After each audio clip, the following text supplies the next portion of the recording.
hicieron en redes. Quisiera yo preguntarle a propósito de cómo está actuando la derecha en el país y cómo aquí mismo, incluso yo tuve la oportunidad de preguntarle, el mismo día que se pronunció el Poder Judicial a través de la ministra Piña sobre su presupuesto, sobre todo esto que está en torno a lo que incluso están pidiendo adicionalmente y que usted ya ha respondido al respecto, cuál es su postura y que quede en la Cámara de Diputados. Ayer mismo se le preguntaba a usted sobre cómo actúa un juez o han estado actuando algunos jueces, en este caso para proteger a Lozoya. Pero ahora están otros otros puntos en este mismo tema que quisiera tocar. Y se los enumero muy rápido. Proteger, incluso está la posibilidad, porque ya un tribunal le pide a la Suprema Corte de Justicia que resuelva, por ejemplo, un amparo que solicita Tomás Herón, que aquí mismo se ha solicitado su extradición a Israel, donde se encuentra prácticamente, no quiere salir precisamente por no enfrentar la justicia y que usted ya ha pedido, y que tiene que ver con el doloroso caso de Ayotzinapa. Otro, por ejemplo, Coello Trejo, que va contra Santiago Nieto, y esto que Coello Trejo, recordemos, fue un subprocurador de Salinas, en tiempos de Salinas, en temas de narcotráfico. Incluso a él mismo se le señaló en notas periodísticas por estar coludido con eso, y ahora defiende a Cabeza de Vaca, otro señalado y prófugo de la justicia, también señalado por cosas de delincuencia organizada. Esto también ya se van contra Santiago Nieto, que fue el titular de la UIF.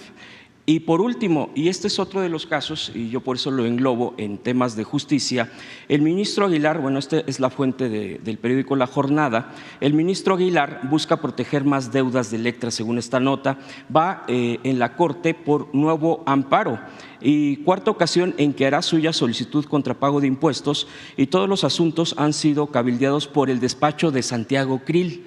De acuerdo a esta nota, que bueno, pues esto tiene que ver mucho con lo que aquí se ha expresado, de que no solamente se les dieron cuotas, por decirlo de alguna manera, en espacios de jueces, ministros, etcétera, en el Poder Judicial. Actualmente hemos visto cómo gente vinculada a García Luna incluso se le está dando empleo. El caso involucra 1,431 millones de pesos en débitos por ISR del Grupo Salinas, que ya sabemos que Salinas Pliego, cada vez que preguntamos aquí, presidente, enloquece, enfurece. Prácticamente, de verdad que a partir de que una vez pregunté aquí sobre si había pagado impuestos, el señor está en un plan que creo que esto de pagar impuestos es el botón de lo que a él definitivamente no es lo suyo ni será. Preguntarle, presidente, en todos estos casos, ¿usted cree que este tipo de posturas del Poder Judicial y también de algunas figuras que ya he mencionado que simpatizan o que son parte de la derecha del conservadurismo puede escalar e incluso, bueno, porque aquí prácticamente es muy clara la confrontación que se tiene contra el gobierno de la transformación, contra los propios cambios? Usted ya ha señalado cuál es su postura, cuál es la ruta para incluso de aquí al 1 de septiembre del próximo año, pero preguntarle, en este lapso, ¿usted cree que arrecia en este tipo de presiones contra el gobierno e incluso puede haber hasta, como lo sugirió la propia ministra Piña, provocar inestabilidad política a la cuarta transformación? Presidente, ese sería mi primer tema. No creo. No, miren, estamos viviendo un momento estelar y hay como nunca libertades y se está ejerciendo lo que es una verdadera democracia, división, equilibrio entre los poderes. Ya no es el tiempo de antes,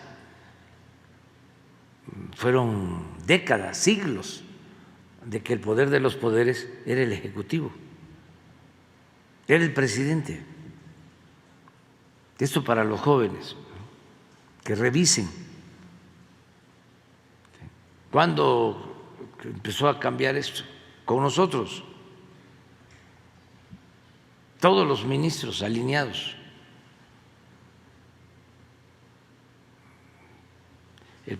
Los presidentes de la Corte formaban parte de la red telefónica y tenían como si fuese un secretario del gobierno, teléfono rojo.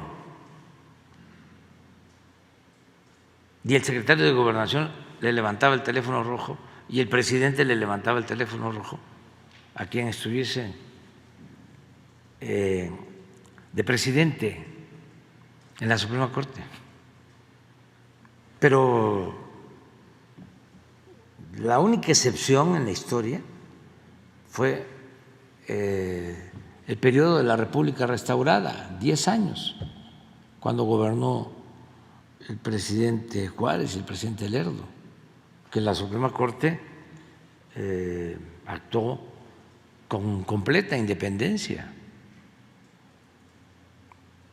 Tanto fue presidente de la Corte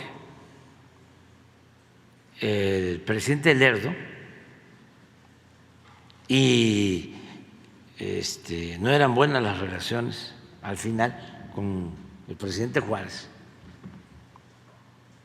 Quien sustituye al presidente Juárez por su muerte, por su fallecimiento, es el presidente de la Corte, que era Sebastián Lerdo de Tejada. Y luego es presidente de la Corte con Sebastián Lerdo de Tejada, un abogado extraordinario, de lo mejor que ha habido en la historia de México, José María Iglesias, era presidente de la Corte. Entonces, a él le correspondía sustituir al presidente Lerdo para convocar elecciones cuando Porfirio Díaz da un golpe de Estado. Pero Porfirio Díaz, desde el inicio,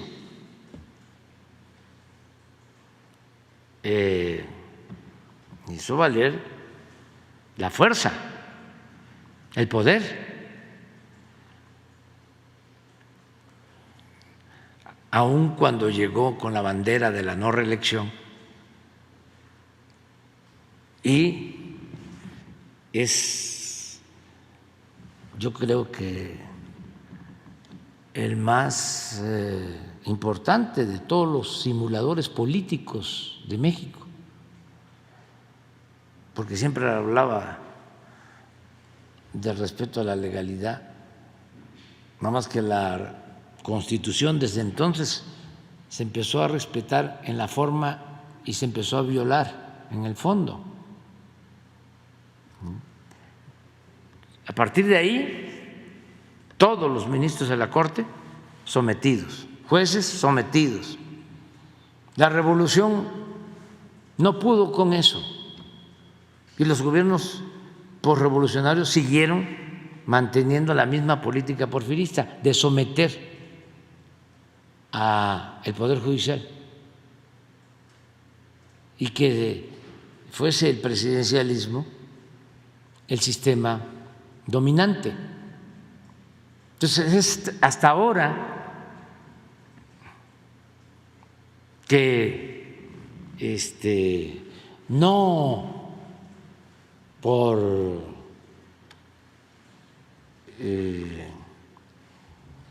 convicciones libertarias o por hacer valer la legalidad, mucho menos por dignidad, es que se separan de nosotros. Sino primero porque nosotros somos respetuosos. Es como los que nos insultan en los medios. ¿Están seguros que no les vamos a hacer lo que hicieron los anteriores con Gutiérrez Vivó? Ni vamos a reprimir a nadie. Entonces, ahora actúan así porque ellos vienen del antiguo régimen y son muy conservadores, muy reaccionarios y muy deshonestos.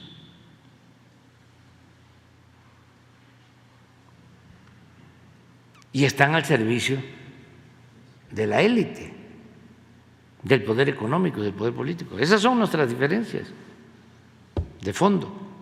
Entonces, por eso sostenemos que es necesaria una reforma al Poder Judicial, porque no solo son los ministros, son magistrados, son jueces. Yo diría, es la academia, son las escuelas de derecho.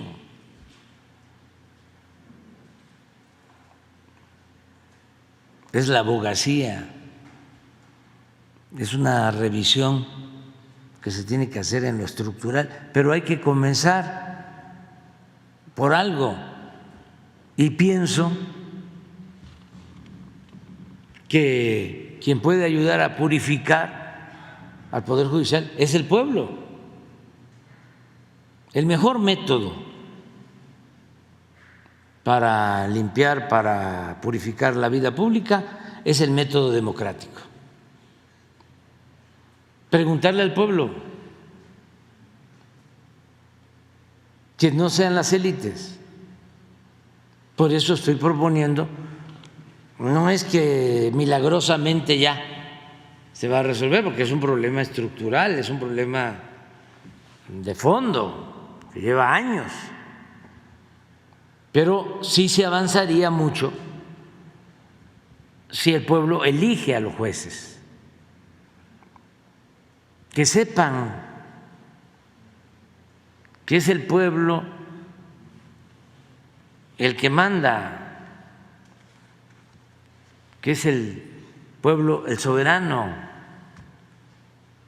y que no le deban a Diego Fernández de Ceballos ni a ningún político el cargo, o a los líderes de los partidos, incluso al presidente, que le deban el cargo al pueblo, para que defiendan al pueblo. Es que no hay ninguna resolución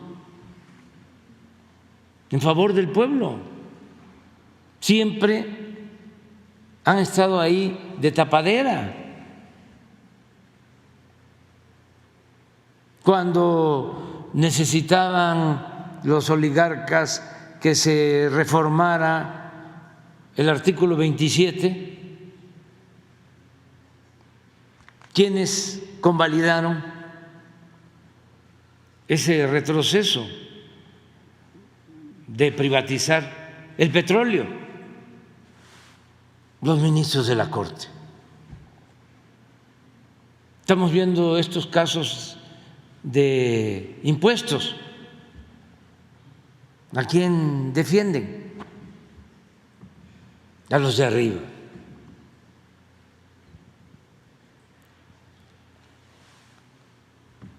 Hay asuntos que tratan de herencias,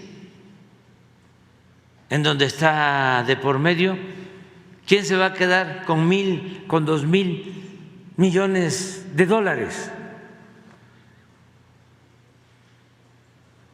Sí, está bien que se ocupen de eso, pero que también se ocupen de la justicia, de los asuntos que tienen que ver con la gente, que se ocupen de que no haya en las cárceles inocentes, que se ocupen de que nadie esté ahí por consigna, que no haya presos políticos, que se ocupen de que no haya gente en las cárceles sin sentencia durante 20, 30 años, que se ocupen de que funcione muy bien la Defensoría de Oficio para que no sean nada más los despachos de abogados que cobran por hora, los que los están visitando constantemente y los que están en las antesalas de sus oficinas, mientras los abogados de los pobres nunca son recibidos. Además, ¿qué hacen para tener abogados defensores del pueblo? Y todavía,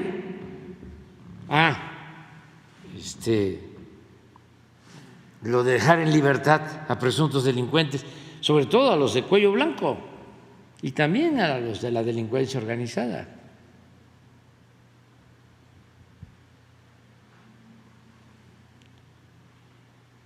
Y todavía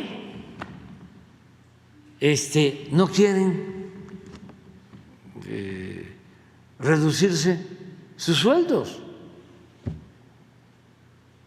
y que no tengan los privilegios excesivos que tienen actualmente.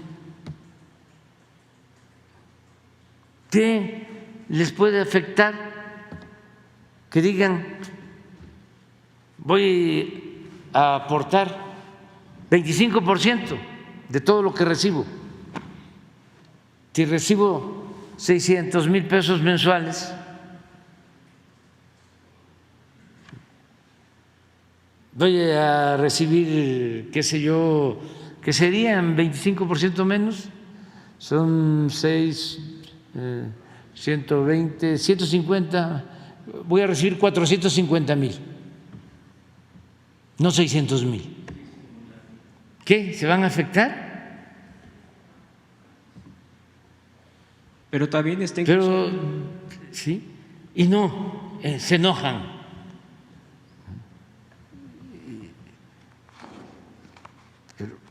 Pero bueno, ya ahí a ver qué hace la Cámara de Diputados.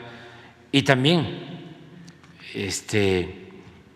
no pueden haber fueros y privilegios. Eso ya se quitó y no se permite desde el siglo XIX que existían los fueros. Y del despacho de Krill que esté metido ahí negociando para que se libere, para que no se paguen impuestos. General, o sea, son varios despachos de abogados. También esto no es nuevo. Acuérdense lo que pasaba desde Salinas, Cedillo. Habían abogados especialistas en cuestiones penales. Había uno que se anunciaba y que decía: no tengo ningún cliente en la cárcel. Y no era por tener muchos conocimientos en la profesión, sino por tener muchas influencias, muchas agarraderas. Hay quienes no hacen una denuncia, tienen ahí sus auxiliares. Ellos se dedican a las relaciones públicas, a desayunar y comer con jueces, con magistrados, con ministros.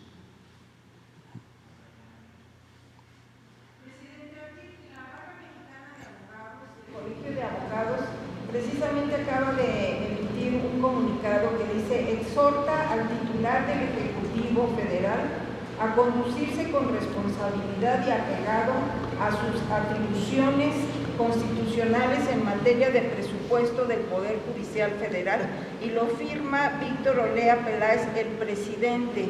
También, como dice usted, es… Pero ya déjalo hasta ahí, nada más. O sea, imagínense la vergüenza. ¿Por qué no lees lo que leíste? Sí, léelo otra vez. Dice: la barra mexicana… A ver, fíjense eso. Estamos hablando de la barra mexicana de abogados. No los culpo a todos, ¿eh? No, al que hizo el texto. A ver, léelo. Y al que lo firmó. Dice, la barra mexicana y el Colegio de Abogados… Dos. Sí, Colegio de Abogados. Exhorta al titular del Ejecutivo Federal a conducirse con responsabilidad y apegado a sus atribuciones constitucionales en materia de presupuesto del Poder Judicial Federal. Y eso… Sí, ¿qué estoy haciendo mal?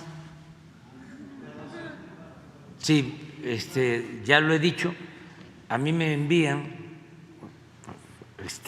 el presupuesto, que no lo saben los abogados, como ellos mismos dicen. ¿Qué quieren, que yo les lea el artículo? Pues sí.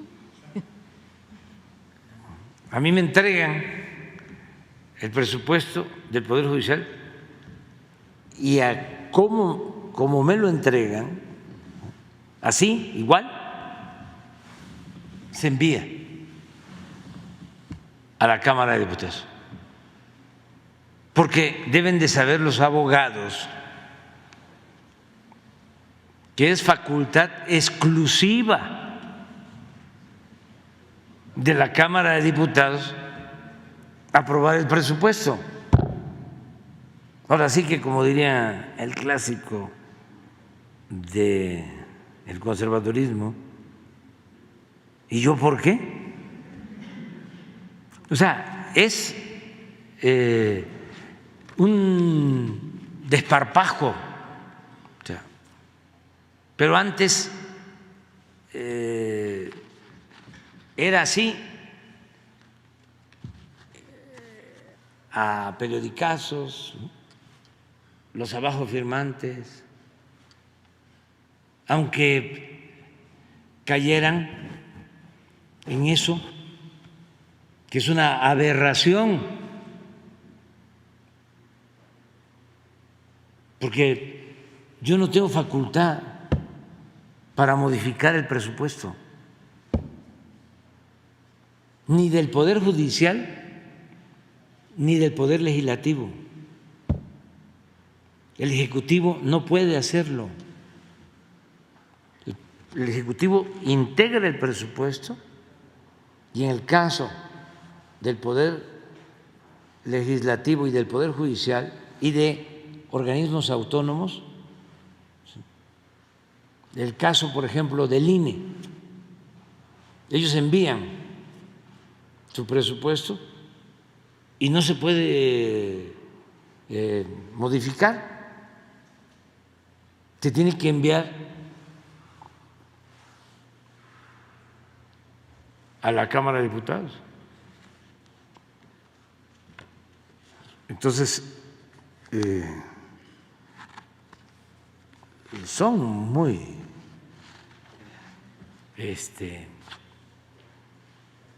insensibles, porque, repito, ¿qué les afecta?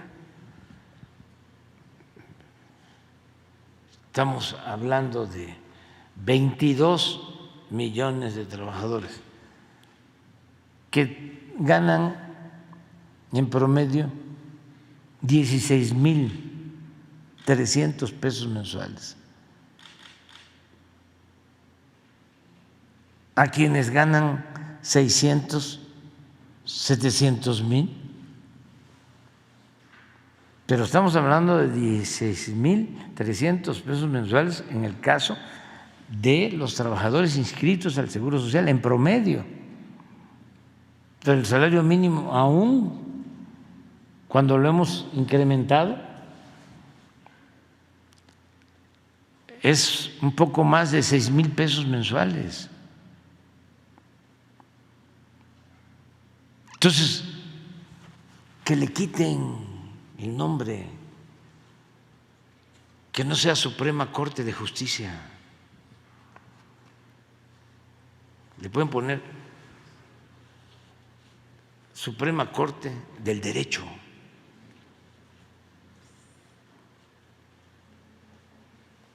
O o del Estado de Chueco, no el Estado de Derecho, pero en fin. Por último, presidente, si me permite, el segundo tema es rapidísimo, es en caso de la salud. A mí me hubiera gustado más plantearlo cuando esté aquí el martes de la salud, pero si pudiera nada más plantearle, y ya sea que ese día o usted me indique si se puede dar respuesta. Este fin de semana tuve la oportunidad de estar en el hospital de Acatlán de Osorio, Puebla. Es un hospital que es estatal o depende del Servicio de Salud Estatal. Y la verdad es que documentamos, están de hecho los testimonios de la gente que ha sufrido negligencia médica y yo creo que en algunos casos hasta posible negligencia médica criminal porque ha habido ya incluso decesos de un